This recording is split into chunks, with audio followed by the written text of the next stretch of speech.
To begin with, all the incidents and characters in this story might be fictitious. And any resemblance to you or me might be purely coincidental. The name of the town isn't important. It's the one that's just 28 minutes from the big city. 23 if you catch the morning express. It's on a river, and it's got houses and stores and churches. And a main street. Nothing fancy like Broadway or Market. Just plain Maine. Drug, dry goods, shoes, those horrible little chain stores that breed like rabbits. Also a street for the upper, the exclusive of the town, where the country club set live when they're not at the country club. This is the first Saturday in May. And tonight, the first dinner dance of the country club season. Mm-hmm.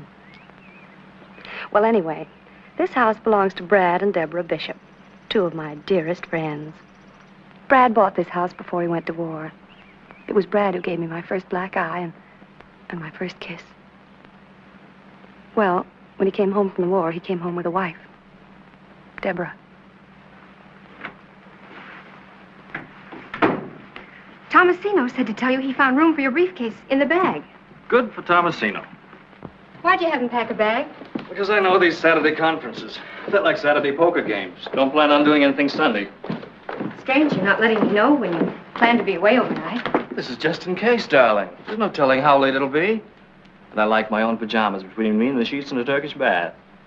You'll phone this afternoon, though, either way, won't you? And leave word, even if I'm not here? Just where might you be when I call, if not here? First Saturday in May, remember? Settlement House picnic. That's right, the women's club thing. Like it? Anything to do with kids, you know that. What are you wearing tonight? I got the one you liked so much in Vogue. But if you're staying in town... What color? Black, like you said. Brad, I don't want to go without you. Darling, it's the first dinner dance of the season. If I only knew you were going to be there. I will be if I can, and if I can't, why should that throw you into a panic? What are you afraid of anyway, Deborah? Good morning, Tomasino. Good morning, Mr. Bishop. I'm not in a panic. Well, then. It's just that suddenly the thought of going to that dance tonight without you...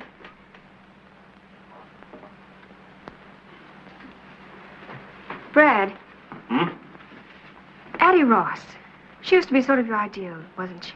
Now, how did Addie get into this conversation? I never knew you read Vogue. I never thought men bothered much about it. What's Vogue got to do with it? I told you I picked it up on the train coming home one night. Some woman had left it behind. Some woman. Yes, some woman. And I thumbed through it and saw a dress I thought would look very smart on you. What's wrong with that? Nothing, I guess. Nothing at all. I should hope not. Well, I've got to pick up Rita. You'll phone about tonight, won't you? Told you I would.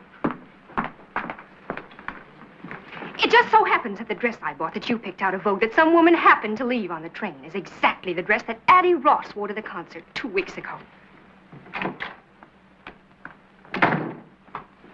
Hot toast, Mr. Bishop.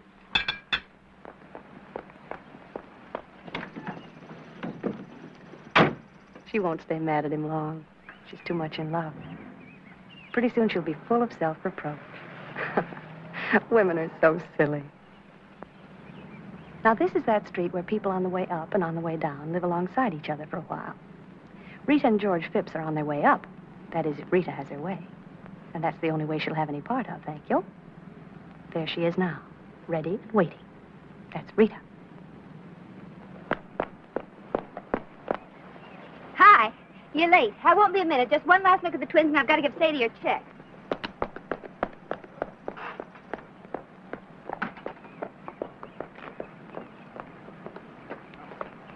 On behalf of the underprivileged children in this town, I'd like to thank you overprivileged ladies for sharing your excess privileges with us. There's something odd-looking about you today, George. Just that usual two-headed schoolteacher look. You're all dressed up. Saturday, no school, and you're all dressed up. And just my little old blue serge. First Saturday of trout season, too. Brad says ever since you were big enough to lift a fish. Listen closely. Can you hear the grateful murmur of the trout as they whisper in the brooks and streams? This is what they whisper. Phipps will not fish today. You're cute. But why? Because I've got something better to do. Have a nice day.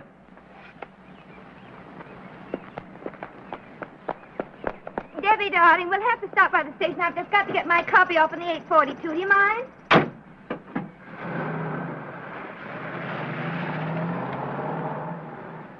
What's George being so mysterious about? I wouldn't know. Seems we're not talking. Oh, I'm sorry. Oh, it's just one of those things. It'll be all right. Why? Was he acting strangely? Not exactly. It was only his not going fishing and being all dressed up. All dressed up? Why, so he is. His blue suit. On Saturday, of all things. And no fishing. The radio hasn't been fixed yet. Oh, and they've just gone on the air. Oh, well, save myself listening to the murder of my little brainchild. Rita, why on earth do you do it? 5 of those radio programs every week up until dawn almost every night.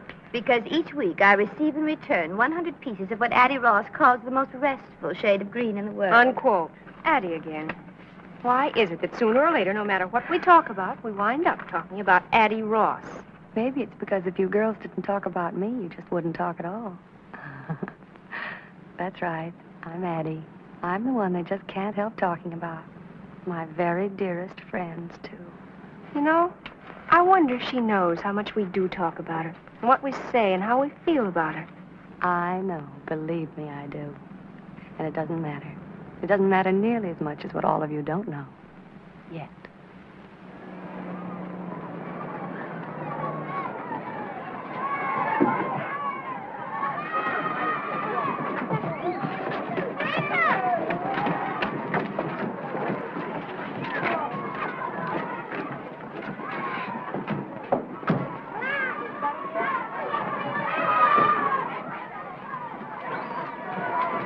Good morning, Mrs. Hollingsworth. Haven't the others gotten here yet? No, you're the very first, the early bird. I've taken it upon myself to get the children aboard. Oh, good idea, Miss Hawkins. So that when the other ladies arrive, we'll be all ready to go. Fine. If they'll only get here.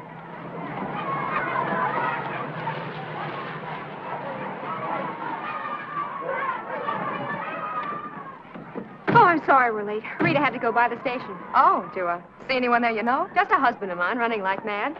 Why? Nobody else? Where's Addie? Weren't you supposed to pick her up? Nothing's happened to her, I hope. Addie Ross left town this morning. Left town.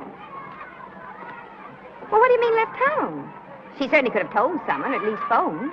She's left for good. Well, it must have been something sudden. Some emergency. What makes you so sure it's for good? How do you know?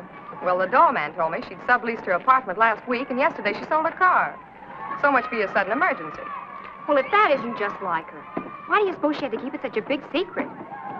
Who knows why Addie does or doesn't do anything?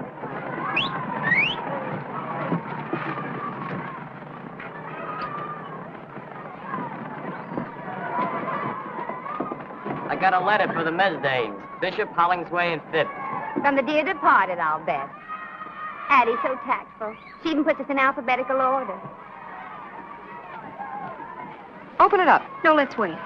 But what? Till we get back. Knowing Addie, I mean, why let her spoil our day? Not my day. Addie Ross never saw the day she could spoil my day. Did I put enough days into that? Dearest Debbie, Laura May, and Rita, as you know by now, you'll have to carry on without me from here. It isn't easy to leave a town like our town, to tear myself away from you 3 dear, dear friends who've meant so much to me. And so I consider myself extremely lucky to be able to take with me a sort of memento, something to remind me always of the town that was my home, and of my 3 very dearest friends, whom I want never to forget. And I won't. You see, girls, I've run off with one of your husbands, Addie. Well, if that's her idea of a joke, it's extremely poor taste, If I ever catch up with that character, I'll... Ladies, may I suggest the captain seems to think, well, he's been rude about it.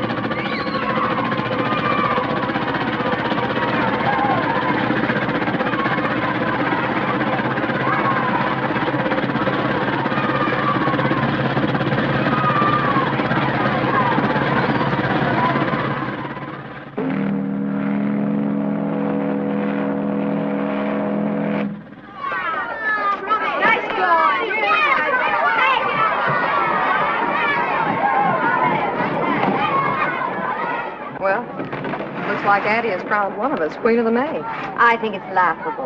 Okay, laugh. Ha! Deborah didn't happen to mention why Brad had to go to the city, did she? He hasn't missed a Saturday on that golf course since they got the snow off the greens. All right, kids, get them while they're red hot.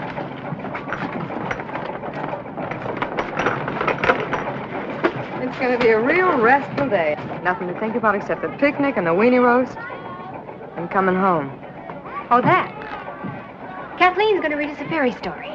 Fairy story. My favorite kind. I grew up on it. Only I wrote my own. May I start now, Mrs. Bishop?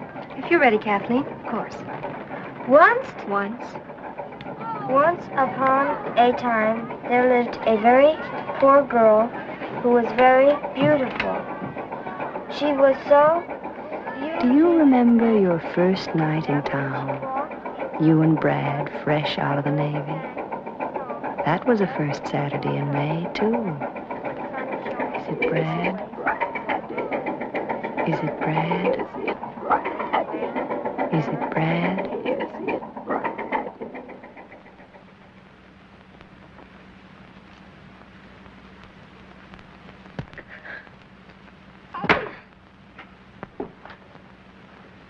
Here now, what's this?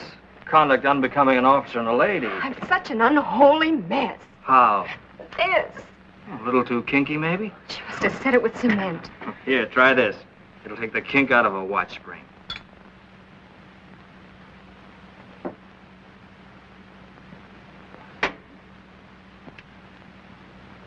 I'm no raving beauty, heaven knows, but I did so want to look my miserable best tonight. The very first time we've gone out together, all dressed up like civilians. And you would be the one man in the world that looks even better out of uniform than in.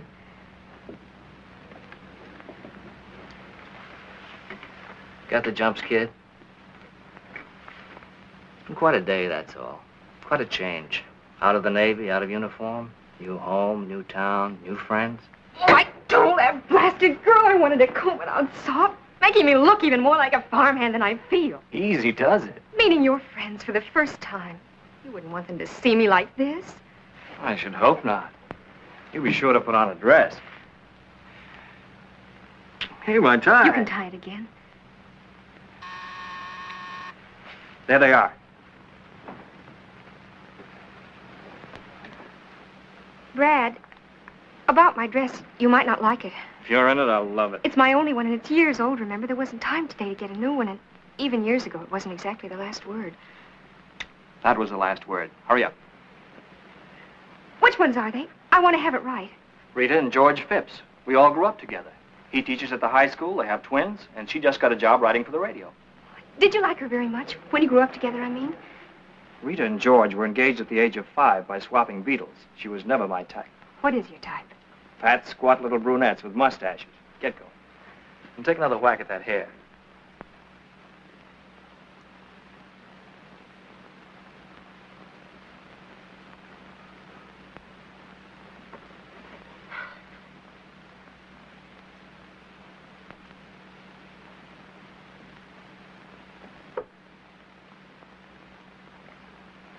The original will be down in person directly. Brad. Hello, Rita. Darling. George. Hello, Brad. You look fine. I feel fine. Good to see you. Say, what's this I hear about twins? You look like a fugitive from a junior prom. Oh, not next to that, I don't. Brad, she's adorable. My personal share of Navy surplus. She certainly doesn't look as if she grew up on a farm. Oh, darling, I'm sure she took the hay out of her mouth while she's being photographed. Don't be funny, dear. What I meant was that from Brad's letter, I imagined all sorts. Well, anyway, just where on Fifth Avenue was this farm she came from? It's like music to hear you two pick at each other. Oh, we've declared an armistice for tonight out of respect for your battle fatigue. Fine. Well, here it is again, the first Saturday night in May. Here we are. You two, Porter and Laura May, we'll all be together again just the way it used to be. Well, not exactly as it used to be. It seems there's been a change in one of the characters. Yeah, not exactly the same old six. Tell me, how is Addie?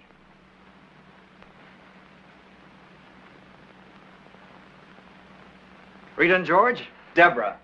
Debbie, Rita and George Pips. They were with me the day I swallowed my first worm, and I hope we'll be there when I swallow my last. That's the most disgusting introduction I ever heard. Hello, Deborah. Welcome. Thank you. How do you do, Deborah?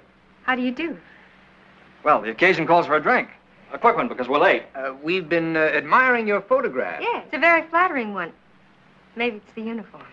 Yeah, for some reason or other, I always seem to be wearing a full beard in photographs. You know, even in snapshots as a child. Give me a hand, George. Excuse me. I don't think it's particularly flattering. It's nice of you to say so, but it is. Oh, here's to Deb, and here's to us, and many happy returns of this day. I'll drink to that. Amen. Now, if I can remember my way to the club. Oh, before we go, I have to call the house and see if the sitters showed up. It's Sadie's night out. Oh, why not call from upstairs? I have to get my bag anyway. Good idea. Now, don't make a tribal ceremony out of it, girls. We're late now. George and I'll get the car and wait outside. Remember, we'll be waiting outside. Ready, George? Oh. Oh, they finally put a traffic light at that dip on Orchard Avenue. Yeah? The mayor cracked his upper plate there last Christmas. All the doors and windows are locked. Don't worry about them. What? Certainly not. They're old enough to do that by themselves. We'll be at the country club. Fine. Night. Something wrong? No. The bugle sounds. I think I've got a sick headache and can't go. Well, then there is something wrong. Me. I'm wrong. What do you mean? How? Every which way. Brad, for his friends. You and your husband. The others I haven't met yet. The country club, the town. I'm scared. I'm so scared I'm sick.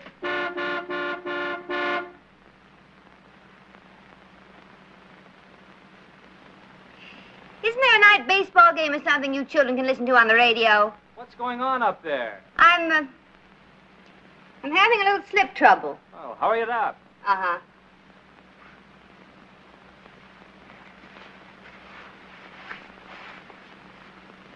Looks like somebody had a lot of martinis. I did. What are you so scared of? It's worse than my first night in the waves. And I'd never been away from home before up to then. But we were all in the same spot. Everything was happening to all of us for the first time. And here you're the only new girl, is that it? Look, you're Brad's wife and our friend. We want you here and we've waited for you. Now, why shouldn't that make you feel safe and secure instead of being scared? Can't be safe and secure by just telling yourself to feel it. Unless maybe you've got twins and a job of your own and grown up with your husband and friends. Oh, I'm sorry. I didn't mean that. Blame it on the martinis. You know, counting ice water, we could squeeze 2 more out of this shaker. Oh, no. No. I've had more tonight than all the rest of my life put together. What was it like at home? Or should I mind my own business? Ever read in the picture magazines about Farmer so-and-so and his model farm, kitchen, and life? Well, it wasn't us or anybody we knew. Papa just get through paying for the thresher and time to start paying on the new separator. Till I was 13, a bus took me 3 miles that way to grammar school. Till I was 17, another bus took me 11 miles that way to high school. And after that, I stayed home. Till one day, I took a bus 58 miles that way to join the Navy and see the world. And meet Bradbury Bishop. And fall in love and marry Bradbury Bishop. Why not? Why not, I said to myself. I was quite a girl in the Navy, head of my class. Hooray for me. I'm pretty cute in that uniform. That uniform. It's the great leveler. You couldn't tell me from Vassar or Smith or Long Island. I was a girl in the picture on the piano. That isn't me. This is me. What do you people talk about? Years of growing up together, thousands of first names and private memories. How do I fit in? Running a house, making friends, filling the day. Mrs. Bradbury Bishop, what's she like? Fun to be with, smart as a whip, pretty too. No wonder Brad Bishop married her, the lucky stiff. afraid to look at me. Look at my mail-order dress that's 4 years old and awful even then. What am I going to do? As if that really matters. You must think we're an awful bunch of snobs. Aren't you underestimating us a little bit and Brad even more? You know, it's just possible he knew what he wanted and you had it. And if you had it, you've still got it. Oh, I should thank you for the kind. I can't hear you. Sit up. I said thank you for the kind words. You're welcome. Now, about the dress. Haven't you anything else? Only uniforms. Oh. Well, stand up. The flowers must go. Flowers must go. Have you any scissors?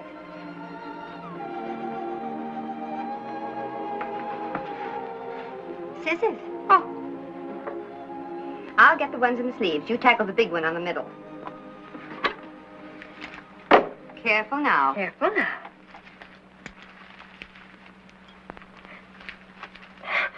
Now look what I did. Oh, you don't want to bear midriff, do you? Well, back goes the flower. Sit down. Have you got any safety pins? Bottom drawer. Oh.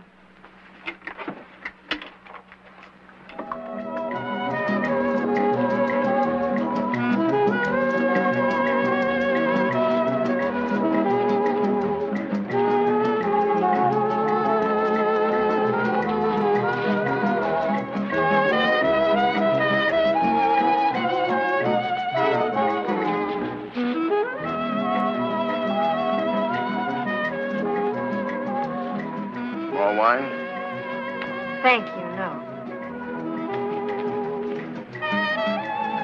Not much of dancing makes me nervous. Does it? Whatever I do, I want to do well. Can't do a thing well, leave it alone, I always say. I think I will have a little more wine, thank you.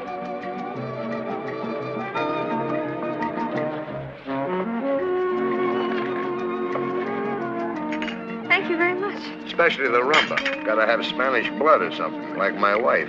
Comes from an old Spanish family named Finney. In many South American countries, there are many very distinguished families with Irish names.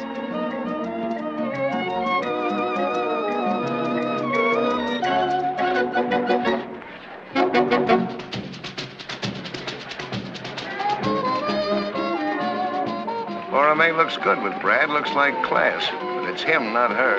If she dancing with a tramp, she'd look like a tramp. Got no class of her own. I like class. You like class? Oh, very much. You hit the jackpot. Brad Bishop, class plus money. Yes, sir, the jackpot, and you hit it. Count them on the fingers of one hand in this town. Throw away some fingers, even. There's Brad, and who else? Yeah, there's Addie. Addie? Addie who? Ross. Addie Ross. Funny, people always figured Brad and Addie would... Brad and Addie what? The samba can be danced properly only on the side of a hill on ice. Alibi. He was afraid of getting wrinkles in his new suit. Oh, my first new party dress in years. Thanks to my dear wife and her millions of listeners, including the armed forces overseas. Shall we drink to them all? One by one. How about some coffee, Deborah? George, I think your new tuxedo has got class, George. We thank you. Funny thing for a wife to give her husband a tuxedo. Not even funnier thing for a husband to give his wife. Come on, Deborah, while the coffee's nice and You're hot. so funny, George. Still don't think a woman ought to buy clothes for a man. I think it's about time they start. Contrary to nature. Oh, tell us about nature, Porter. It's a man's world, yeah. See something you want, go after it and get it. That's nature. It's why we're made strong and women weak. Strong conquer, provide for the weak. That's what a man's for. Teach our kids more of that to be more men. And more war. Leave my kids out. But those standards don't apply to me, Porter, because in this man's world, I'm not a man. I'm a school teacher. The dance is over. I knew we'd get around to that. All right, school teachers ought to get paid more. And what happens if they're not? How does a school teacher provide for the weak? How does he pay the rent with the plays and poems of Shakespeare? Have you been shooting off your big mouth again? You just shut up till it's time to dance again. And let me tell you about nature making men strong. Einstein couldn't kick a football across this dance floor, but he changed the shape of the universe. Now, take it easy, everybody. This is getting a little out of hand. You never know what he'll come up with when he starts knocking on that brandy bottle. You shut up. You just shut up. Isn't this fun, Deborah? We're old pals, you know, buddy. It's just one big happy family. Why, Brad. Not me, but it's a good idea. With the compliments of Mrs. Addie Ross. Oh, Porter, you were saying something about her and Brad. Addie! John, where is Mrs. Ross? I don't believe she's arrived yet, Mr. Bishop. That's Addie for you. Always the right thing at the right time. Thoughtful and generous. Generous to a fault. To a fault. That's Addie. Who is Mr. Ross? Mr. Ross took a powder about 5 years ago. No such thing. She gave him the heave-ho. He went out for a paper one night and never came back. Porter says Addie Ross has got class. And he knows class, like I know navigation. You stick to your guns, Porter. It shows a healthy instinct. You may call it class, but what Addie has is taste. I can buy taste. Addie's got class. Taste and discrimination. Women usually get them out of magazines, but they're part of Addie's natural equipment. Also fog lights, white sidewalls, and a heater. Isn't it fun, Deborah, when the boys all agree on Addie Ross and George Washington, nobody else? You girls put your noses back in a joint. I want to propose a toast. First half of the glass to Deborah. Welcome home, darling. Amen, baby. And the rest to our absentee hostess, Addie. Perfect.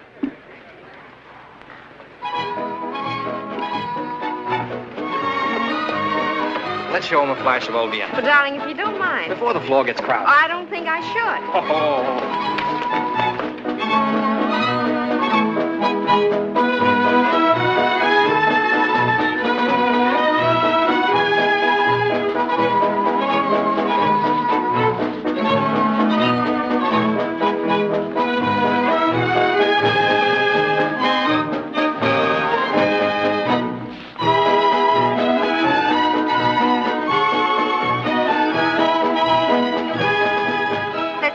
George. Something tells me this is going to be quite a waltz. Brad. Having fun? Brad, listen. Hold on, baby.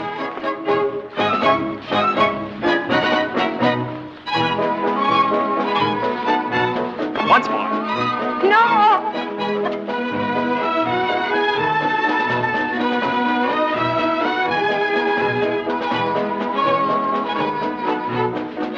Deborah, what on earth have you done to yourself? Brad, let me handle this. Pardon my fingers.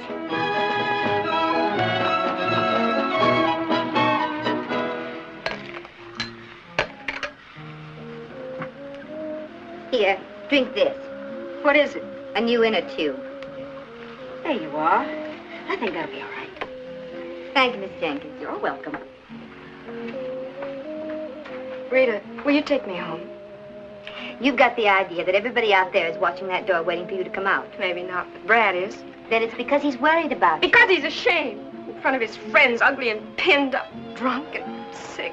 Oh, I wanted so much to be what he wanted, to do what was right. Like Addie Ross, the right thing at the right time. But I didn't, I couldn't, I've humiliated her. What happened tonight could have happened to anyone. Don't you realize that? Then take my word for it. Come on.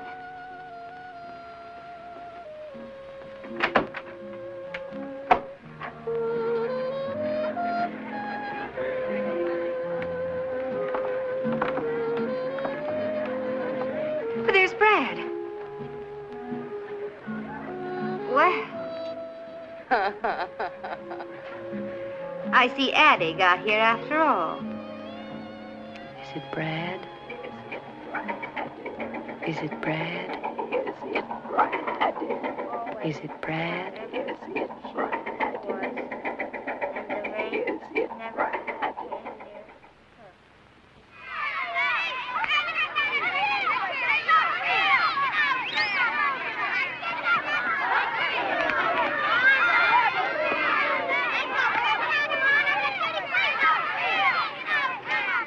Don't expect us back too soon. We kids are going after everything from sardines to wolves. You'll have no trouble finding wolves, honey.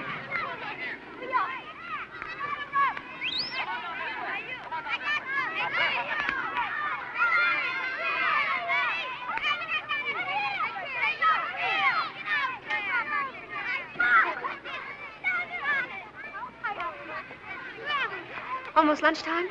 I've called a recess. When your own fingers begin to look like frankfurters, it's time for a slight rest. I suppose it's occurred to you that Laura May's kept herself as busy as a bird dog ever since we got here. The very thought of a hike wears me out. Maybe she just doesn't want to sit still. If you sit still, you can't help thinking, can you? Depends on what you think about. Well, for instance, why your husband should suddenly decide to go to the city on a Saturday morning. You mean Brad? No, I meant Porter. He was at the station this morning. Nearly knocked me down when I was mailing my copy. Funny Laura May doesn't seem to know about it. Why should you think I meant Brad? Maybe because it might keep you from wondering why George dressed up on Saturday with no school. You're being a little too touchy about a perfectly inoffensive remark, it seems to me. Let's stop this sudden bickering.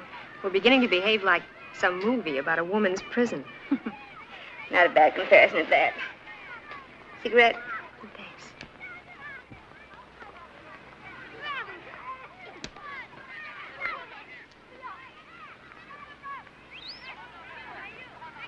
Why didn't George go fishing? Why did George go fishing? And why the blue suit? Why the blue suit?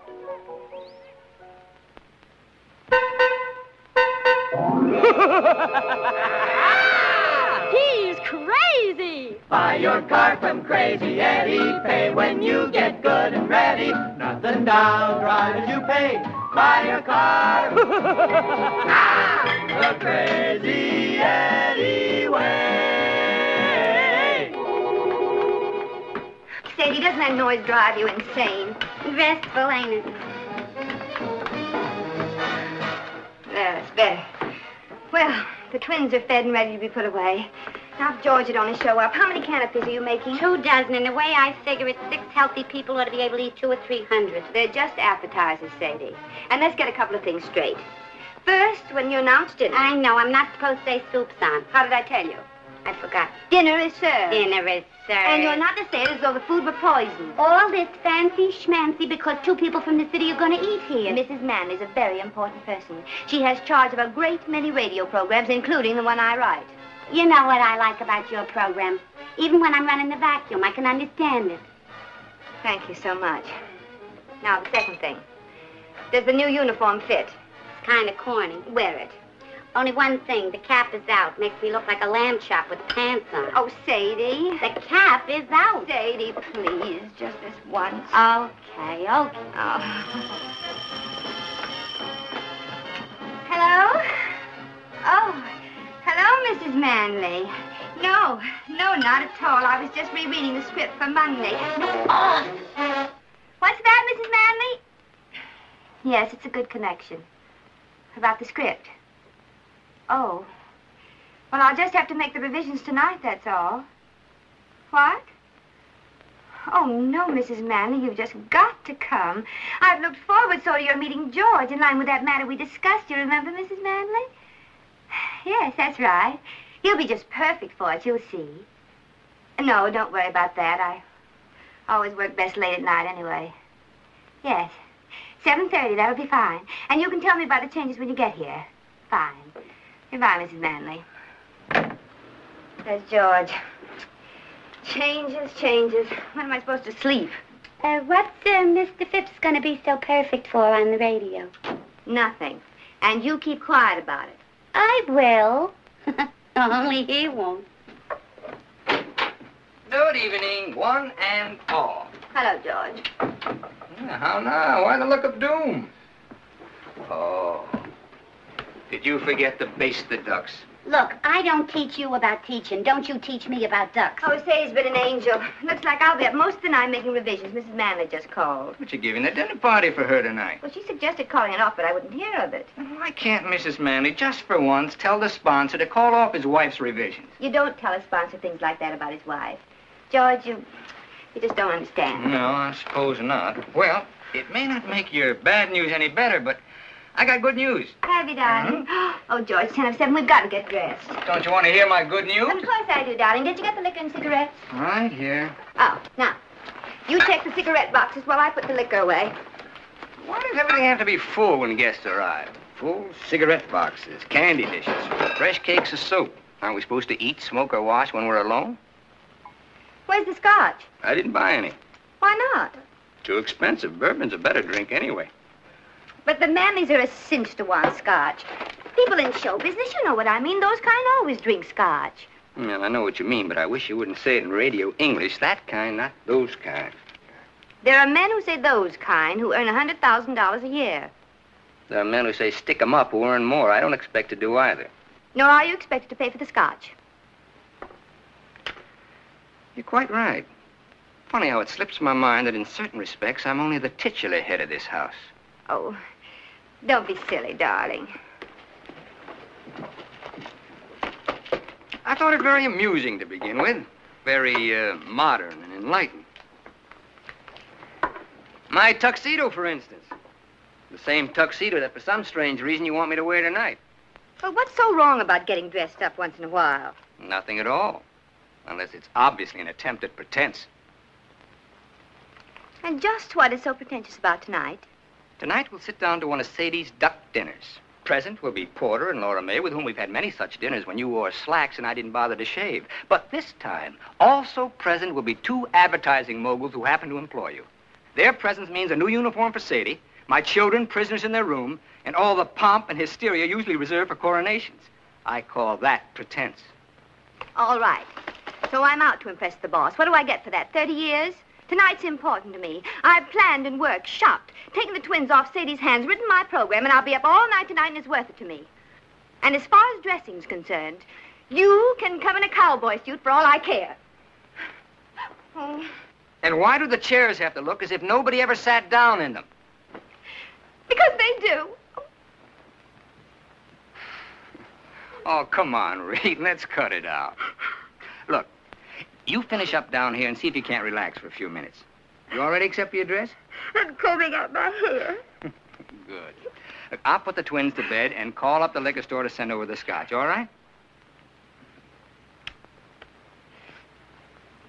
George. Huh? Please, no jokes about radio. I'm afraid they don't have much of a sense of humor about it. Oh, neither have I. The time for joking about it is past. Radio has become a very serious problem now, like juvenile delinquency. That's what I mean, cracks like that. Well, that wasn't a crack. I meant it.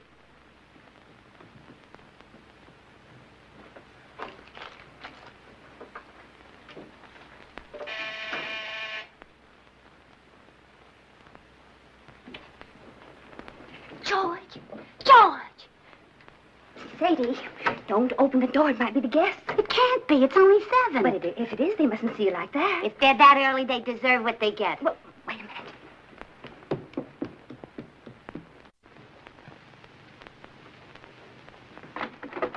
Hiya, Sadie. Hi, Leo. Well, Mr. Phipps. Mr. Phipps. Yeah. Sure smells good. Wish I could say the same for you. For Mr. Phipps. Looks like a present. A present? A present? What's up? Wasn't sure I heard you call. It's for you. For me?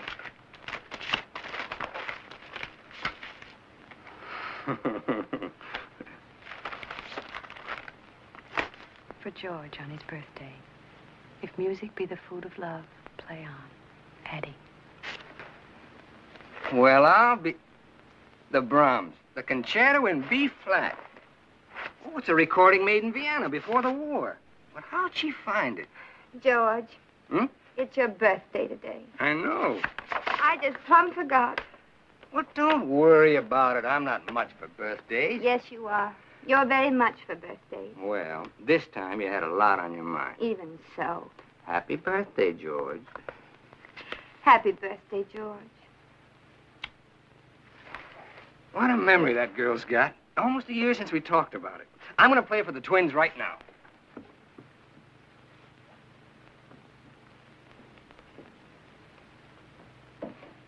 Sadie. What? You didn't by any chance make a layer cake for dessert tonight instead, did you? You know we got Cherry's Jubilee. You read it to me out of a book. That's what I thought.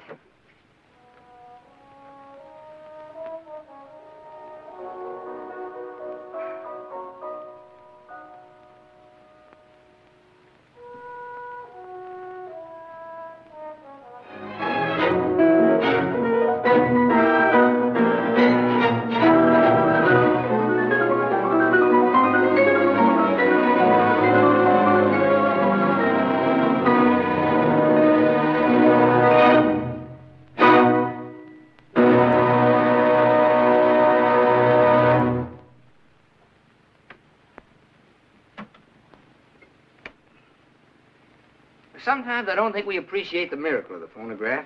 The privilege of having men of genius perform for us at our command. What kind of a set is that? Oh, it's no particular make, Mrs. Manley. One of my students put that together for me. If I were you, I'd stick to the established trademarks, a pure tone, say, or a sonobel. Pure tone, sonobel. I thought that sounded all right, didn't you, Porter? Mine plays 24 records, different sizes. Mix them up any way you like. Radio gets china, clear as a bell, also television. Except there's no television to get. We're too far away. Only television set in town. Like playing tennis without a ball. What do you want me to do about it? Build you a personal broadcasting station? You don't need a station. Just yell a little louder. Mrs. Manley, are you sure I can't get you a drink? A cocktail, maybe, or scotch? Never touch it. Alcohol, that is, in any form. Oh. And Mr. Manley? He doesn't either. Well, coming from show business, you might say, I always imagine those kind took a nip now and then. Wouldn't be keeping faith with our clients. Most respected trademarks in the American home. Well, I think I'll have one more. Porter? I've often wondered, Porter, why you haven't considered radio advertising. Mr. Hollingsway has a chain of 7 department stores all over the state. I know all about it. 23% by volume over last year, 138% over 1939. Where'd you get those figures? They're a matter of public record, Mr. Hollingsway. Yours is too big a light to be hid under a bushel. George, would you fix me a small Roma seltzer? You're a potential giant, Mr. Hollingsway. Not too small. Doing all right. I said a potential giant. Potential. Something tells me I'm going to have a giant around the house. Got this whole state sewed up tight. But there are 47 other states, Porter. Crack-a-jack point. Now, you take the 3 states adjoining this one. If I can put you, Porter Hollingsway, into millions of those homes for 1/2 hour each week... He doesn't spend that much time in his own home.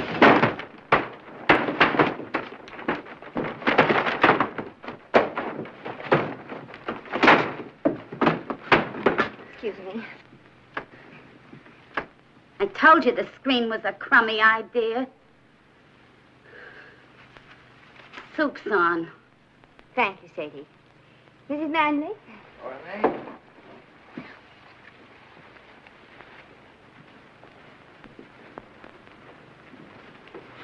Say, Dugan, what are you supposed to be, Baby Snooks? Hiya, Laura May. Get a load of that calf. I can't wait to tell Ma. Laura May, would you sit there, please? Come on, sit down. There's a couple of things I could tell your Ma about you, too. This great situation belongs in a true-to-life drama. Are you two related? No, we just had the same governess. You kill me. Oh, well, it's just a small town. You know, everybody gets to know everybody. If you don't mind crossing the tracks. Oh, by the way, Sadie's quite a radio fan. Listens all the time. Now, that's very interesting. All the time, eh? Keep it going night and day. Tell me, what are your favorite programs? During the day, anything.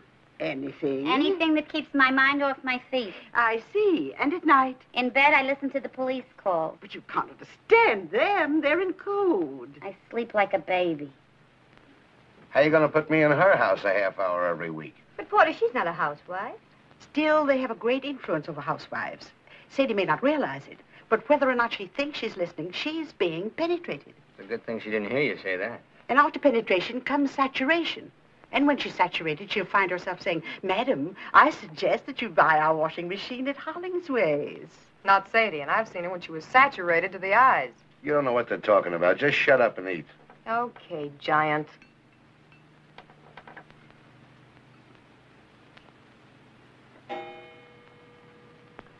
It's 8:30. I can't miss Brenda. Excuse me, please. Where is she? Radio. Confessions of Brenda Brown. One of ours. Wait a minute. Here, you better let me do that for you. I've got to tell Sadie to hold the ducks. Sorry to even run like this. So sorry. I won't say it doesn't matter because it does. Euclid Street, Wilkes-Barre, Pennsylvania. She writes, what a thrill it was to hear my little girl say, Mother, it's such fun to have you read to us now that you use baby breath. so be sure you don't offend. Be double sure with baby breath. Oh, we missed most of the commercial. Shucks, and that's the best part, too. Just thought I'd eat the soup while it's hot. George, how'd that happen? Baby Breath brings you the confessions of Brenda Brown. Who was the mysterious Central American with the gay smile and the black pearl ring? Promised a scoop by her gruff city editor, Brenda Brown, girl reporter for the Star, has accepted the senor's invitation to dine and dance at a swank penthouse rendezvous. It was most kind of Senorita to dine and dance with me tonight. It was kind of you to ask me, Senor Montevideo. Please, call me Armando. If you like, Armando.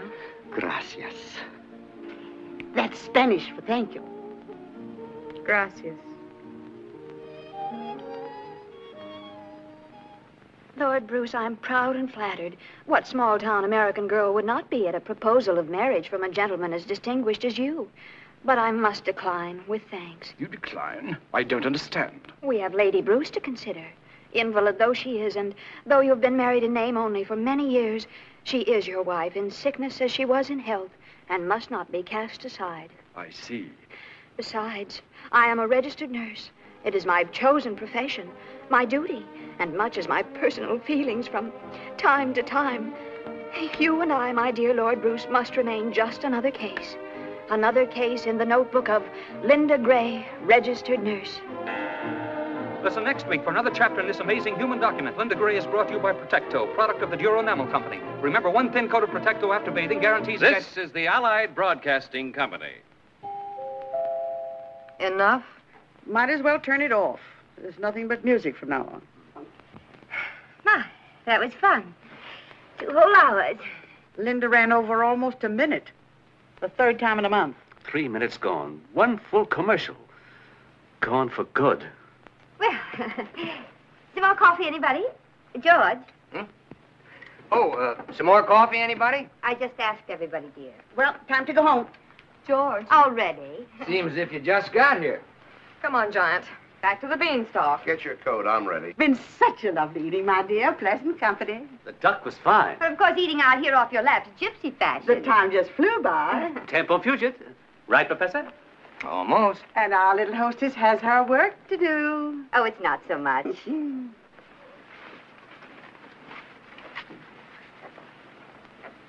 Perhaps we can drive out and have lunch with you one day soon, Mr. Hollingsway. And maybe at one of the other stores.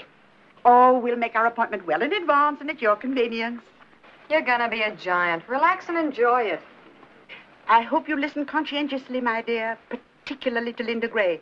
You can learn a great deal about writing. Yes, they are well written, aren't they? Why, they're perfection. Didn't you think so, Mr. Phipps? Well, I beg your pardon. I wasn't listening. We'll see how much of an expert you are. Which of the programs did you think was the best? They all sounded pretty much alike to me. I thought you were a student of good writing. Oh, he is. He's given courses in the university. Well, then, which was the best? Mrs. Manley, I wish you wouldn't ask me that. Why not? Because it's a question I don't want to answer. Oh, go ahead, dear. I'm sure your opinion is a very valuable one. If you're sure you want me to. Well, not if you feel you shouldn't. Stating it as kindly as I can, Mrs. Manley, none of that bilge has the remotest connection with good writing. Do you realize that Linda Gray has been written for 8 years, no summer layoff, by Myrtle Tippett? Who? You can't be much of an authority, Mr. Phipps, if you don't know Myrtle Tippett. Linda Gray has made her an immortal, and she's only 32. Well, Keats, Shelley, and Marlowe beat her by a couple of years anyway. They were immortal before they were 30. Classroom stuff. Radio writing is the literature of today, the literature of the masses. And heaven help the masses. But it just serves a different purpose, that's all. The purpose of radio writing, as far as I can see, is to prove to the masses that a deodorant can bring happiness, a mouthwash guarantee success, and a laxative attract romance. Well, take it easy, George. Let him alone. He'll run longer than Linda Gray. Don't think, says the radio, and we'll pay you for it. Can't spell cat? Too bad. But a yacht and $1 million to the gentleman for being in our audience tonight. Worry, says the radio. Will your best friends not tell you? Will you lose your teeth? Will your cigarettes give you cancer? Will your body function after you're 35? If you don't use our product, you lose your husband, your job, and die. Use our product and we'll make you rich. We'll make you famous. That's just about enough, George. Don't let it upset you, my dear. Don't you feel badly? Bad, not badly. You feel badly this way. I have more confidence than ever in your understanding of domestic problems. Look, I got my coat on and I catch cold easy. Easily, not easy. We're leaving now, Mr. Hollingsway. Good night again, my dear. Good night. And of course you understand that under the circumstances, your little project is quite impossible. Of course. Good night, Mr. Phipps. Good night. Good night, Rita. Good So night, long, Father. George. Good night, kid. Good night, Logan. That little project of yours turned out to be quite impossible.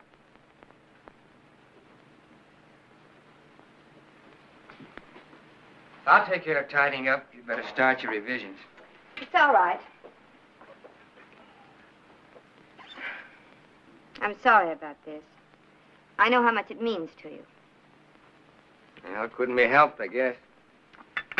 Oh, George, it would have been so simple to say something non-committal. Not for 3 hours, it isn't. I held back all night. Anyway, she doesn't blame you for it. Didn't she tell you not to feel badly? I wasn't thinking of myself. Well, then what can she do to me? Report me as being un-American? Radio's like a religion to those people. When you attack it, you attack their faith. And once they feel you're against them, they're off of you for life. There's no making it up. Why should I want to make it up? Why should I? Oh, nothing.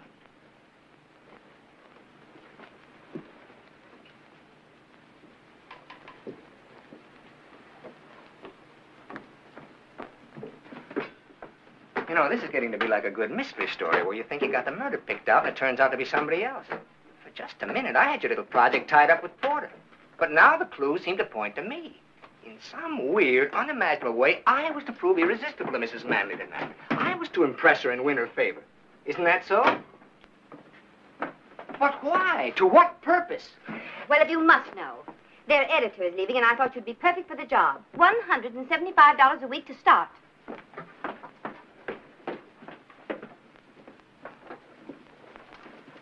Come here. Sit down for a minute.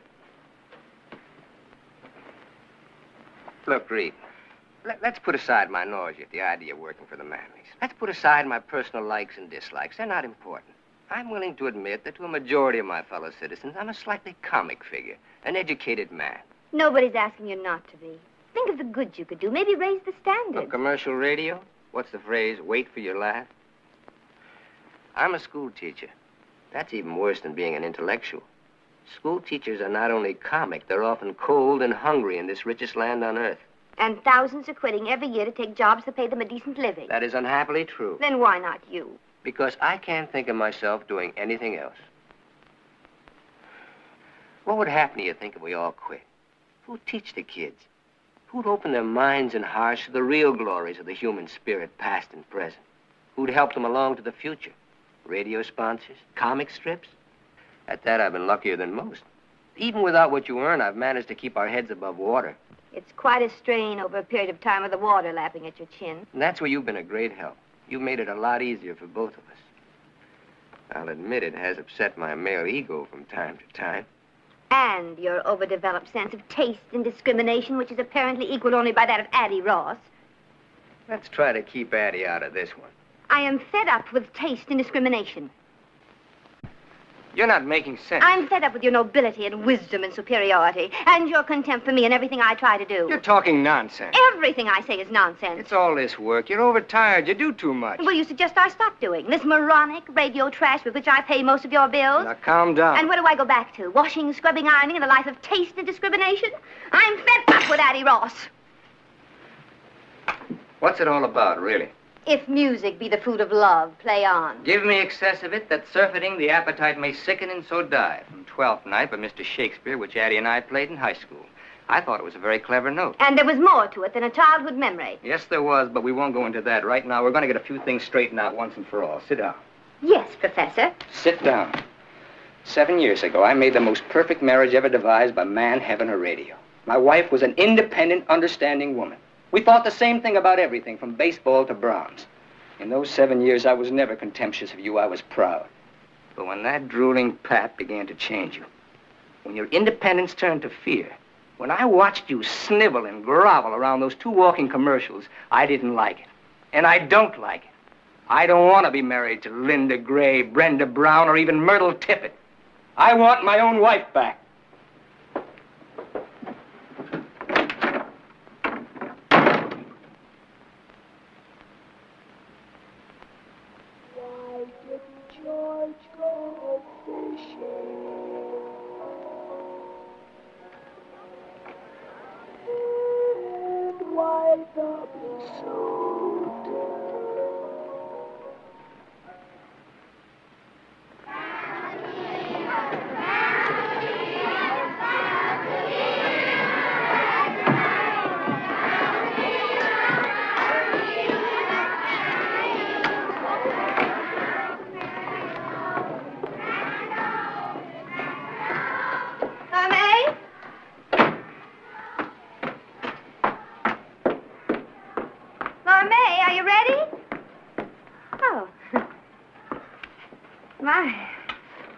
All that running, hiking, and baseball, your feet must be ready to drop off.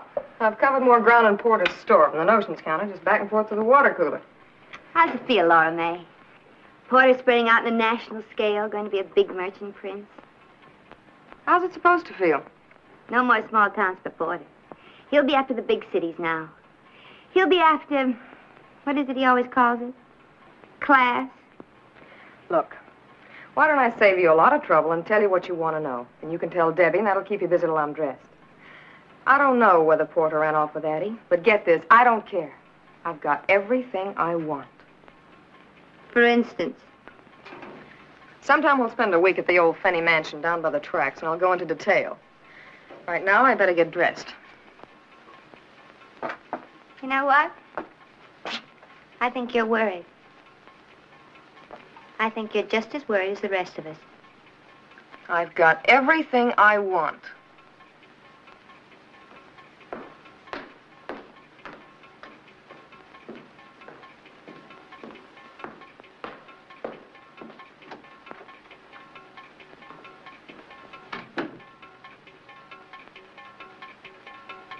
Maybe you haven't got everything you wanted after all.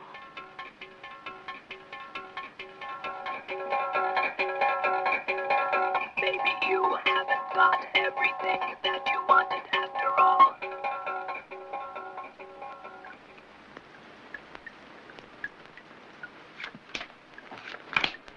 Your bet. How much you got in front of you? $11,000. That's my bet. Okay. What do you got? Ace high. You next. Jack. 9. You win. Beer? Yeah, if you're all out of champagne.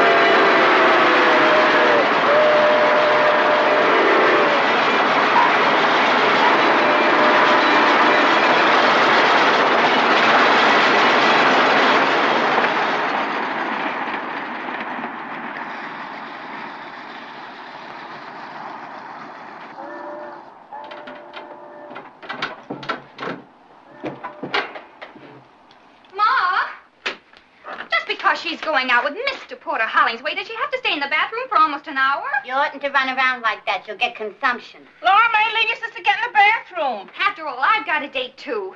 A respectable date. That's your sister you're talking about. I don't care. I think it's disgusting. He's 35 if he's a day. I wish I was that disgusting again.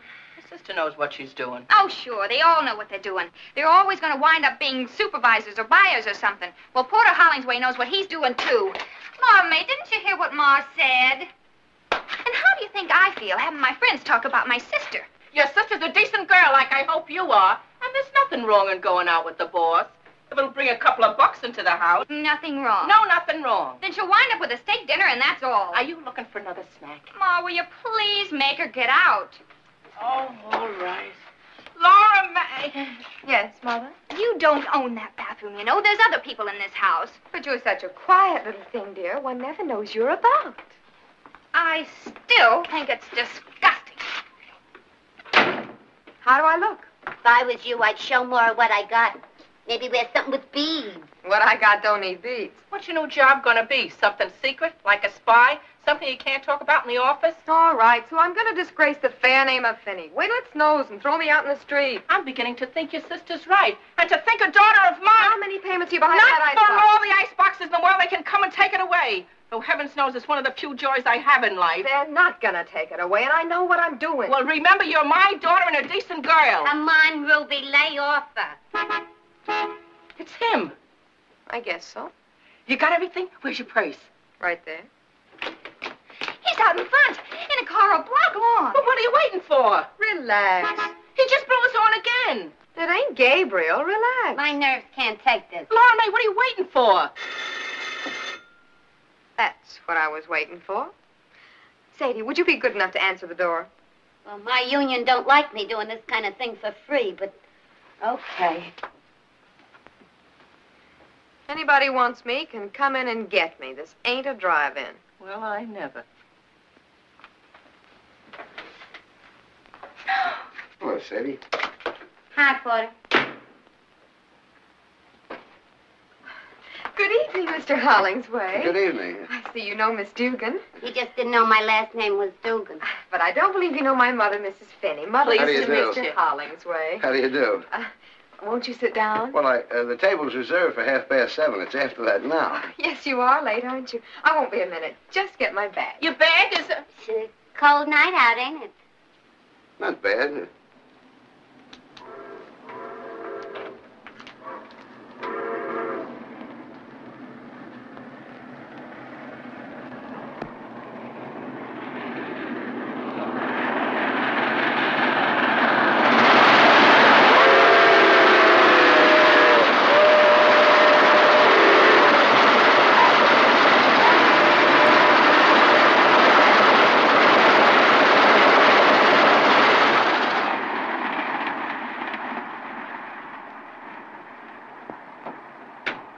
One of mine, right?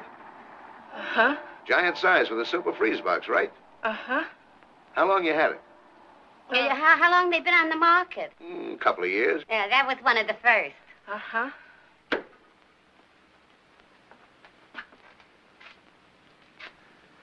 Wonder what's keeping her. Girls always got things to do. They tell me. Why, there it is. How silly I am. Ready? We're late. Good night, Mother dear. Don't wait up. Thank you, Sadie, darling. Good night.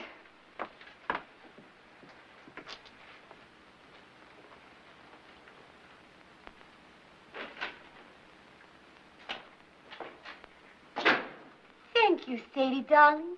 Good night, Mother dear. And don't wait up. If a daughter of mine ever really talked like that, I'd cut her tongue out.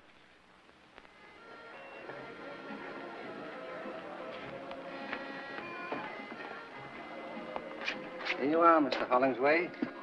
My, what a pretty shade of green. What's it called? Cream de mint. Tastes like peppermint. It isn't too strong, is it? Wouldn't hurt a baby. Well, I'll just have to trust you.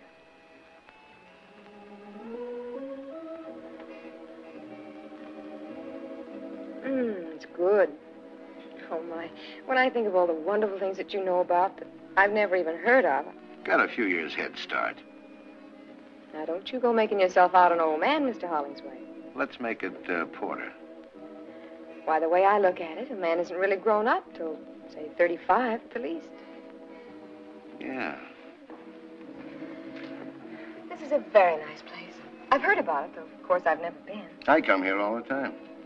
With other young ladies you want to talk to about new duties at the store? Let's not talk business. I thought that's what this dinner was for, Mr. Hollingsway. We'll get around to it. Poor man. I suppose you never get a chance to relax. People always after you for things. What do you do with yourself after working hours, say, nights? Well, I have my family and my friends, of course. Boyfriends? Isn't that getting a little personal? Oh, a girl like you, I'll bet there's plenty. Who's out in front? I don't happen to be one of those girls that talks about her private life, Mr. Hollingsway. And what I do in my private life is my own personal business and nobody else's. How about another drink? Oh, no, really, I don't think that... Porter Hollingsway. Don't get up. Hello, George. Are you here alone? Well, Rita, of course. Funny, we called your house, but you just left. Addie's with us. Addie. It was a last-minute idea. We figured you'd probably have a previous engagement. Whose idea, Addie's? As a matter of fact, now let me think. May I have a cigarette, please? Huh? Oh, here you are. Oh, thank you. Thank you, Mr. Phipps. George Phipps. This is Miss Finney. How do you do? Hello, Miss Finney. Been here long? We just got here. Well, didn't you see Rita and Addie go by? They were a few steps ahead of me. Just now? Well, I'm sure they saw you, but you probably weren't looking their way. Not that I blame you. Say hello on your way out, why don't you? Hmm? Yeah. Love to. You have such nice friends. He's a school teacher. He hasn't got a dime. Oh.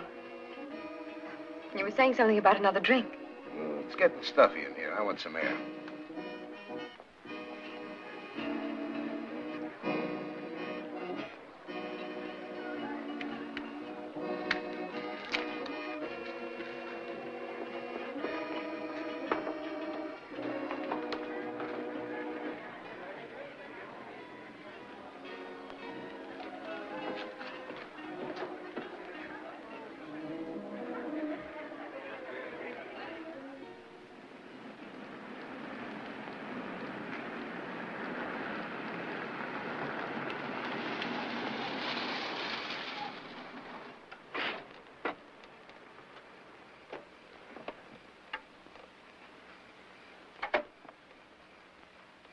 Weren't you out of cigarettes back there? Didn't you ask George for one? Did I? You're smart. Thanks. Plenty smart. We going to talk about business now? Let's look at the view for a while. Miss Lipke's leaving next week. Yeah, And if Miss Goldberg moves up, you'll need a new assistant supervisor. like flies around honey. You and your boyfriend. I thought we settled that. I want to talk about it some more.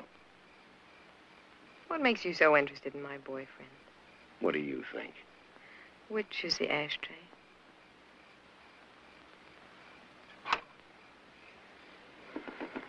I've got very definite ideas. Like what?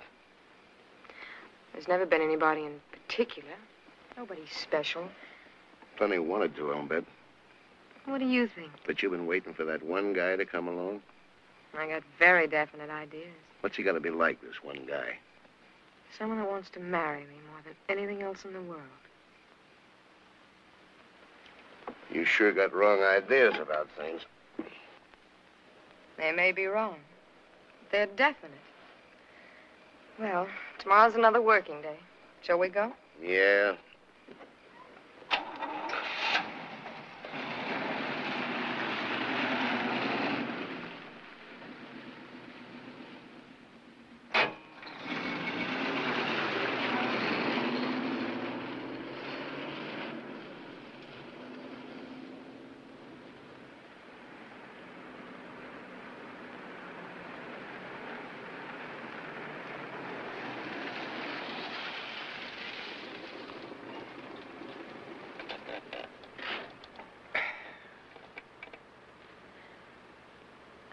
Well, home again. I want to thank you for a lovely evening, Mr. Hollingsway. That's all right.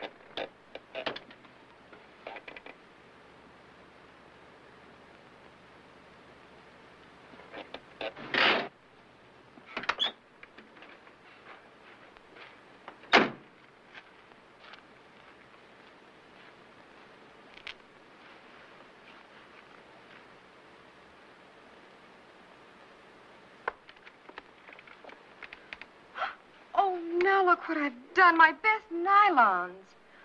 Too bad. I must have caught on a nail or something at the restaurant.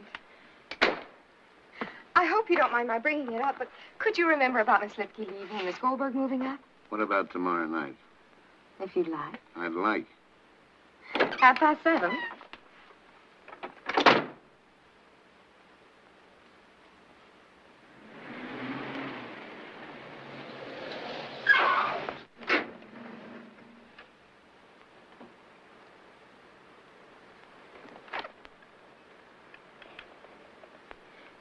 Thank you again, Mr. Hollingsway, for the lovely nylons.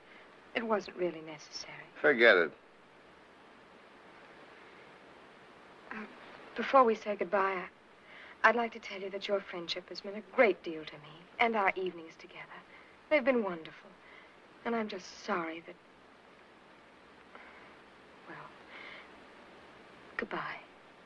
Goodbye.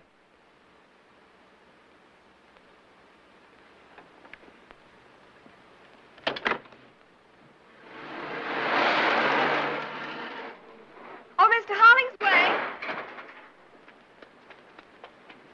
Oh, I'm terribly sorry. How stupid of me. After all my graceful speeches, I forgot my nylons. They're in the back. I know.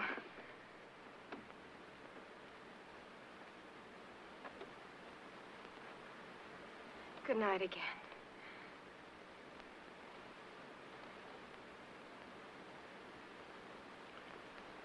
Goodbye, Porter.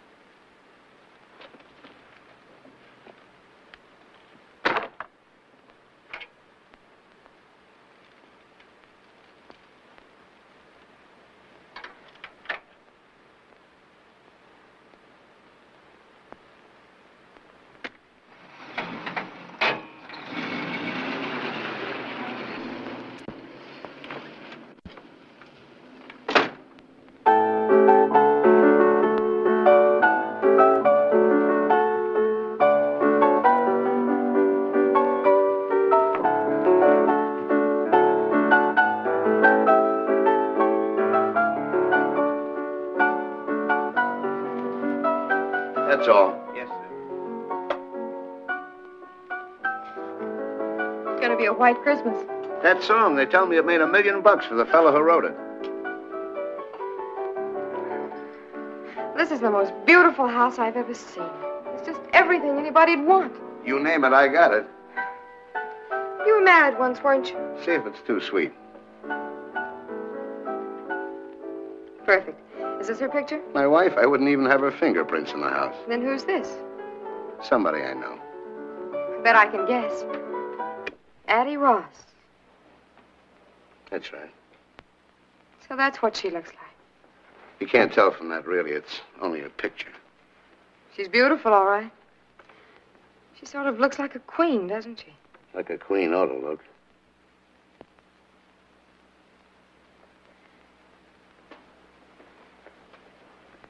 I imagine you must be very good friends. I helped her with some investments. She gave me this last Christmas. Almost a year ago. Yeah. Just never bothered to put it away, I guess.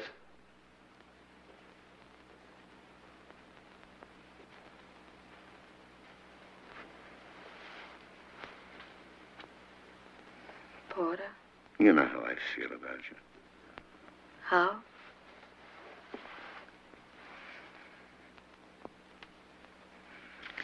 I'm only human, you know. I'm not so sure you are. No? No. Thanks. You're smart. So you told me. I'm smart, too, and I've been around. I'll bet. It's an old act. You're good at it, but you don't fool me. You're smart, all right. Smarter than anybody. And I know all the answers. Then answer this one. Why pick on me? I've been watching your work, Miss Finney, and I think you're ready for advancement. Let's have dinner and talk it over. There's a brand new act for you. It's got a beard a mile long. I didn't ask you out. You asked me. And why me? The woods are full of girls. Not like you.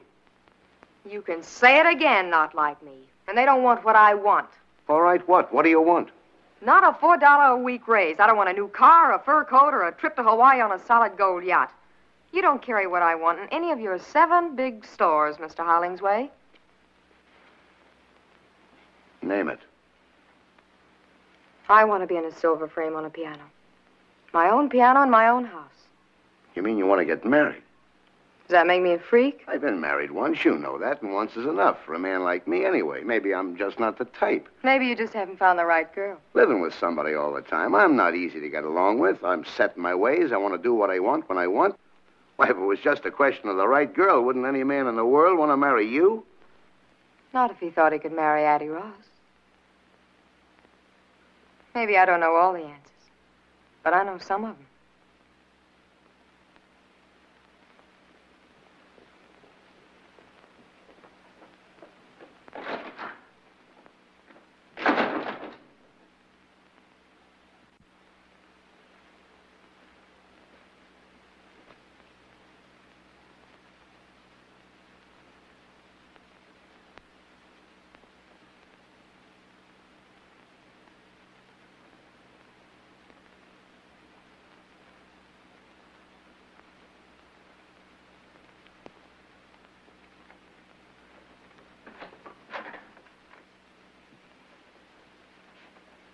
It's late. I better be getting home. Okay, if I call you a cab? Beats walking in the snow.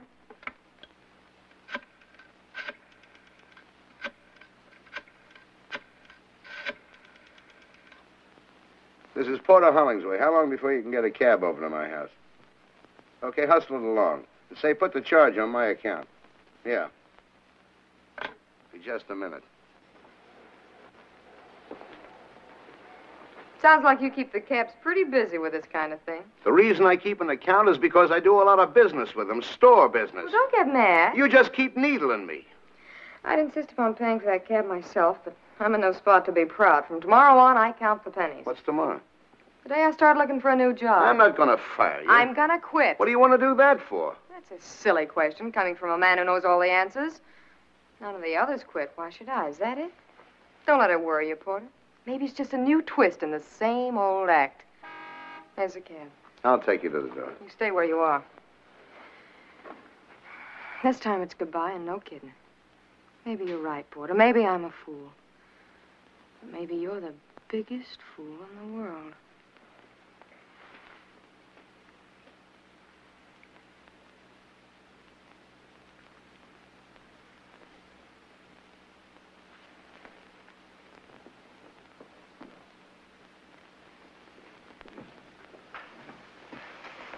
Laura May.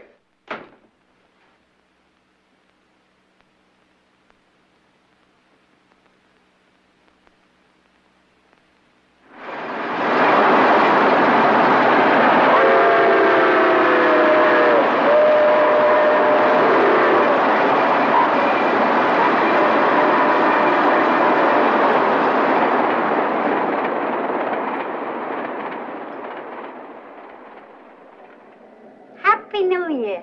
Happy New Year. Will you stand still? Oh, this dress ain't my type at all. For one thing, it's too high in the front. If my best dress ain't good enough for you, you can get out of it right now. Just don't give me that big sacrifice routine. You'd wear it yourself if you had someplace to go. Okay, that does it. Take it off. It was Ma's idea for me to wear it, not yours. It's still my dress, and you got 30 seconds to get out of it. Just because it's New Year's Eve and you haven't even got a date. You're gonna look awful silly running around this kitchen stark naked. Ma! 10 seconds to go. Just because you got Porter Hollingsway mad at you. 5 seconds. Ma! Can't we have some peace in this house even on New Year's Eve? You got it mixed up with Christmas. New Year's Eve is when people go back to killing each other. Which reminds me, I gotta go to work. That's a fine way to see the New Year end, serving up champagne for Mrs. Addie Ross and friends. It beats sitting alone with a glass of stale beer. Forget it, Sadie. I didn't mean it the way it sounded. I know. Tell you what, comes midnight, I'll slip Porter Hollingsway a Mickey. Don't bother. It's a pleasure. Night, kid. Happy New Year, Sadie. Is he going to be at the Addie Ross party? That's what the invite says. She's expecting the pleasure of his company. How do you know? Listen, when they hire Sadie Dugan for a waitress, they submit a guest list. And Laura May could have been there, too. Stop picking on her. Who's picking on her? You and Babe. You stop it and make Babe stop it, too. Of all the time to quit a job just before Christmas with all the bills due and 5 months due on the icebox. Ruby Finney, you gotta make up your mind whether you want your kids happy or your icebox paid up. Oh, not for all the iceboxes in the world. Relax. Have a good time tonight at the bingo party. Gee, I wish you were going to be there. Happy New Year, Ruby. Happy New Year, Sadie.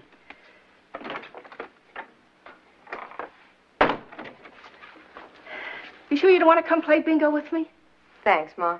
I'll be home before midnight. Oh, you don't have to on my account. I'm going to bed early. Well, I better go get dressed.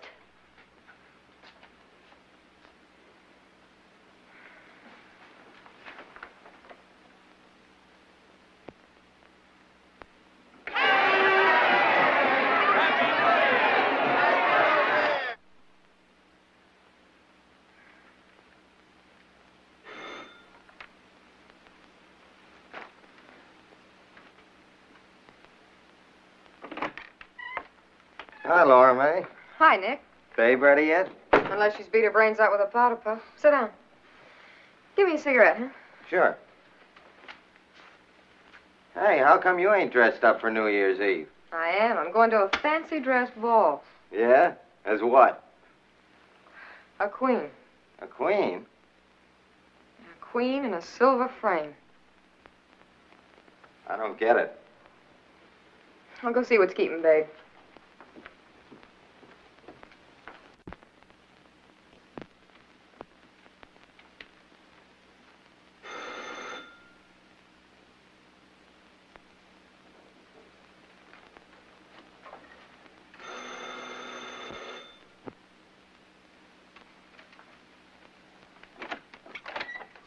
Who are you? I... Where's Miss Finney? Well, she'll be out in a minute, Mr. Hollingsway. We met somewheres? Not exactly, Mr. Hollingsway. I work in your shipping room. You waiting for Miss Finney? Yes, sir. What's your name? Nick, Nicholas Butler. We're just good friends, kind of, Miss Finney and me. But I worked in your shipping room 3 years, Mr. Hollingsway. Baboon face. This is my sister, Babe. My real name's Georgiana. Oh, what do you say, babe?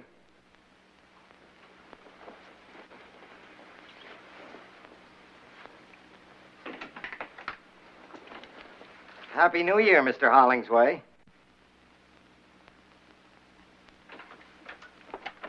I thought Baboon Face was waiting for you. He used to. I gave him to Babe. He goes with a dress. Have you got another dress? Why? I want to take you to a party. Addie Ross's party? Yeah. Maybe she wouldn't like that. She said she'd be delighted. She must need another waitress.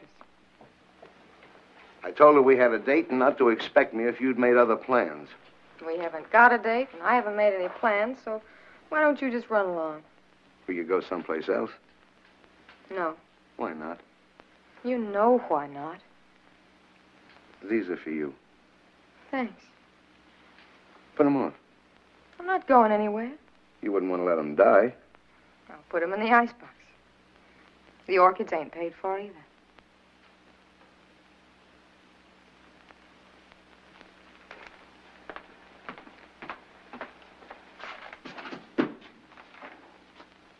Laura May, I can't take it anymore. I thought we decided to leave it alone. It's worse not seeing you, knowing you're here. Maybe I ought to leave town. Wondering about you, who you're with, who you're looking at, who you're kissing, who... Easy now. I can't sleep nights thinking about you. So what? What do I do about it? Start the same thing all over again and wind up the same way? And what about the way I feel, my sleep? But then I'm not even human, am I? I'm just a great big act. You know what you're doing to me. And you know all the answers. I can't take it anymore. Oh, what's the use, Porter? Tell Addie Ross it's a cook's night out, and I had to stay home with the icebox.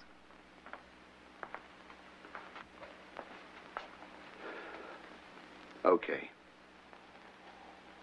Okay, you win. I'll marry you. How about it?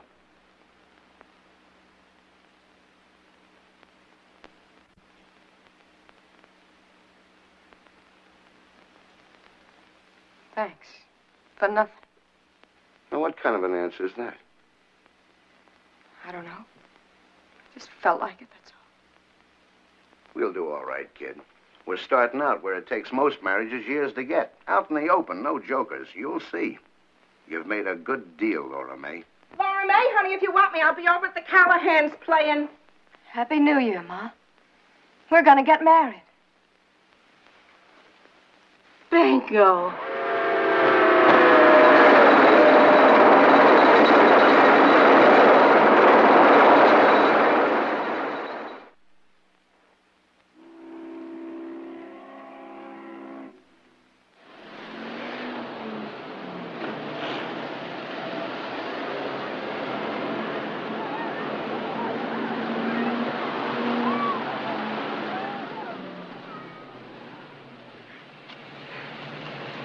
Well, see you tonight at the club.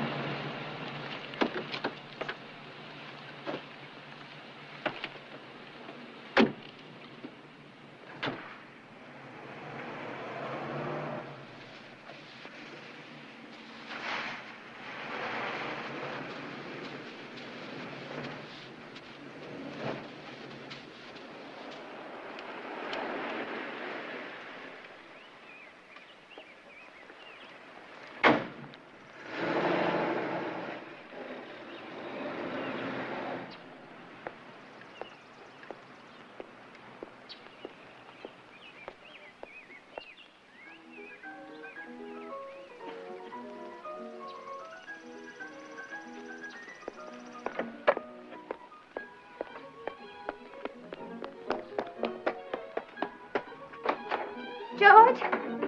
Hello there. George. George, darling.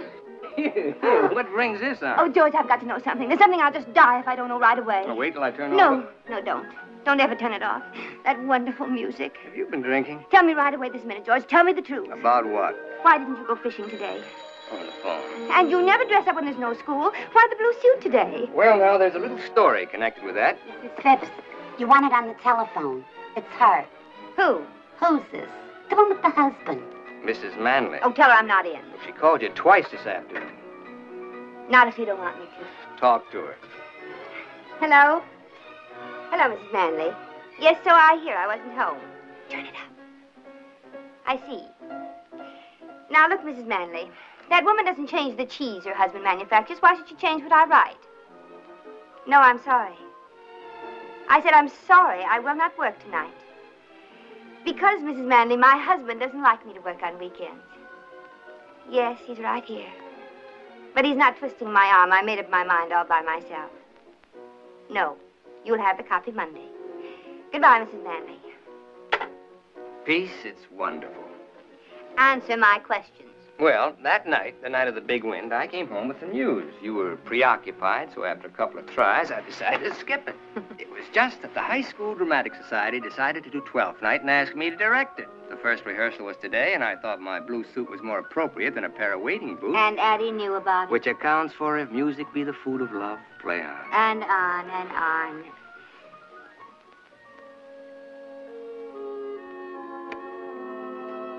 Good evening, Thomasino. Did Mr. Bishop call? Lady called up. Leave this message. Mr. Bishop's secretary? Didn't say, Mom.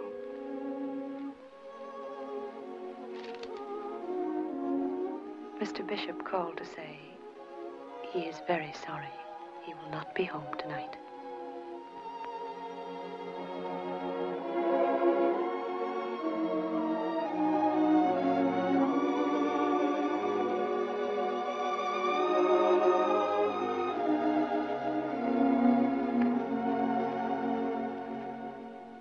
And here are the results of the 8th.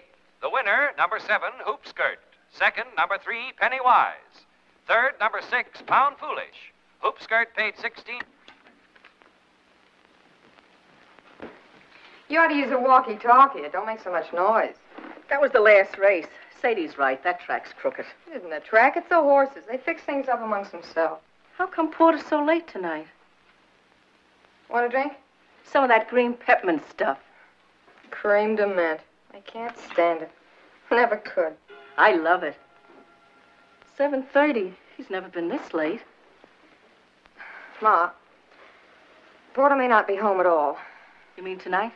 Any night. I think he's gone away for good. With somebody else? I don't believe it. I do. Porter would never leave you for good, and not for another woman. Why not? Because he's in love with you. What? Because he's just plain crazy in love with you. Are you out of your mind? I thought I heard soft voices in here. Hello, Porter. What's the fight about this time? Furs, jewelry, or cash?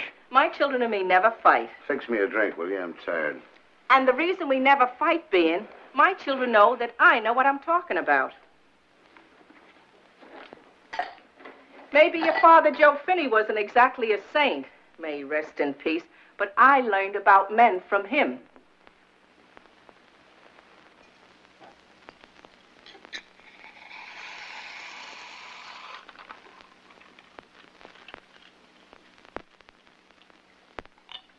Too much soda. No more so than usual. I'm too tired to play with it tonight. I want to drink it. Addie Ross left town today. Took somebody's husband with her. Yeah? You seem real excited about it, like I told you we were having lamb for dinner. What do you want me to do? Sue somebody? I'm tired. I figured you might be the lucky boy. Then it must have broke your heart when I walked in here. Funny you should mention my heart. So you figured I ran away with Addie Ross. How'd it feel?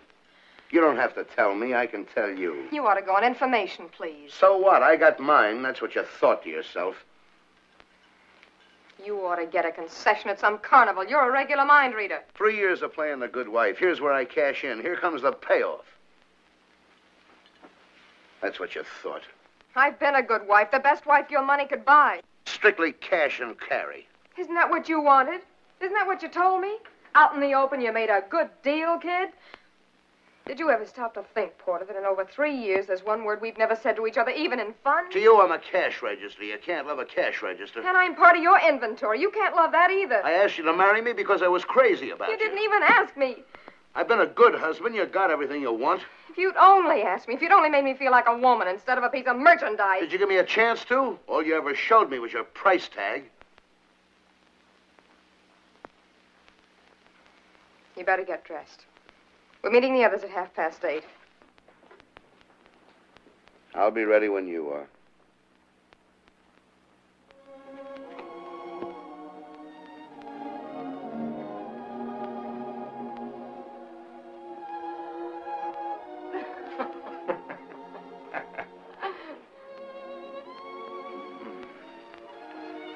She walks in beauty like the night. Hello, George. Of cloudless climes and starry skies, and all that's good of dark. You're the most dreamy thing I've ever hated at sight. Thanks so much. How are the martinis? Very high and dry. Let me bring you up to date. No, thanks. Not drinking? Not at the moment. So how long a wait do you suppose before Brad comes sliding down the banister? A rough idea. He's not here. What do you mean he's not here? Brad's not here. There was a message when I got home saying he wouldn't be back tonight.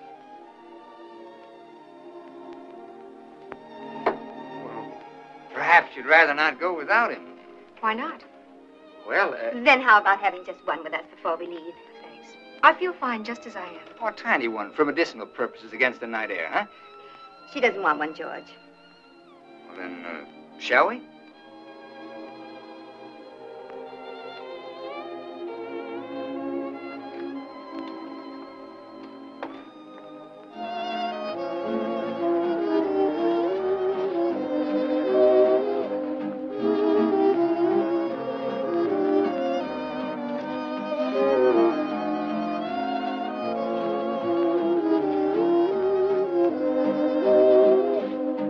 Sure you don't want a drink?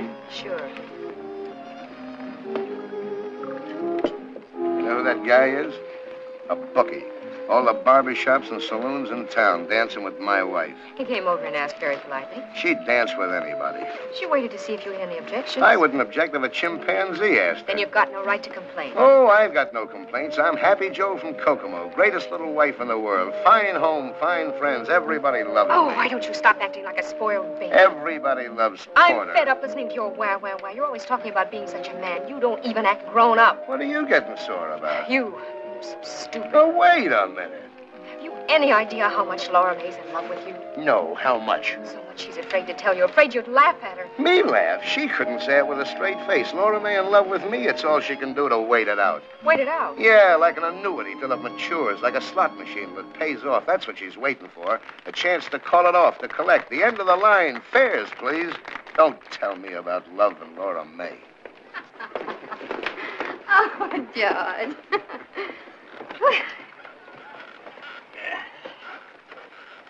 There's a fine, relaxed atmosphere at this table, as if there were a body hidden under it. I'm sorry.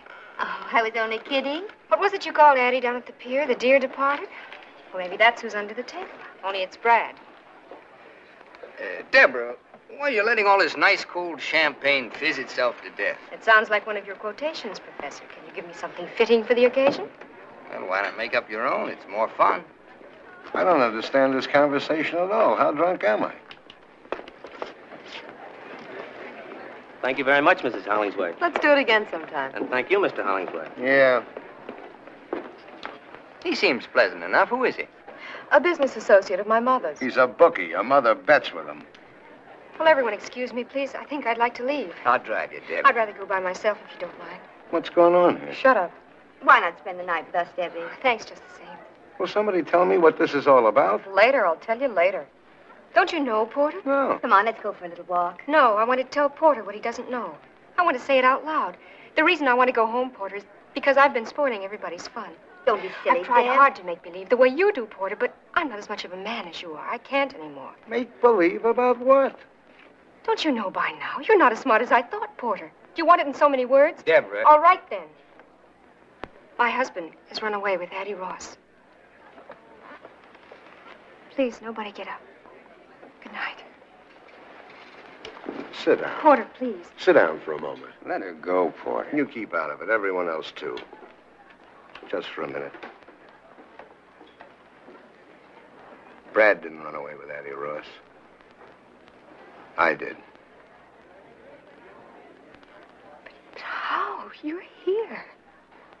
A man can change his mind, can't he?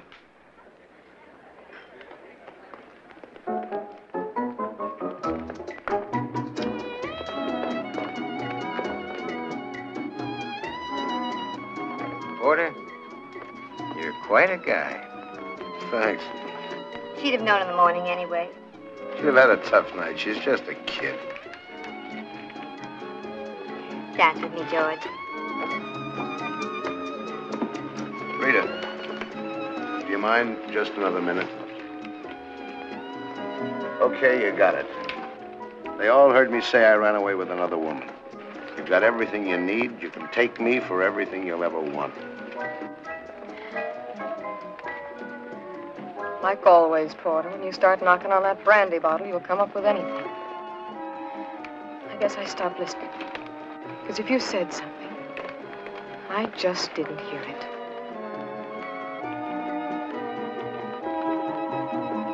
Why don't everybody dance?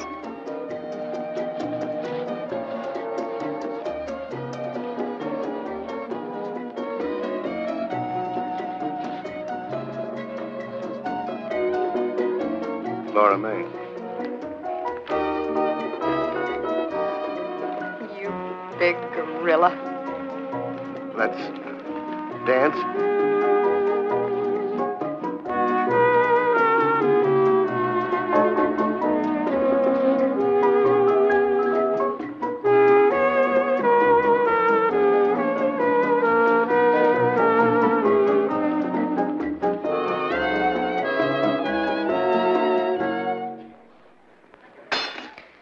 Hi-ho. Good night, everybody.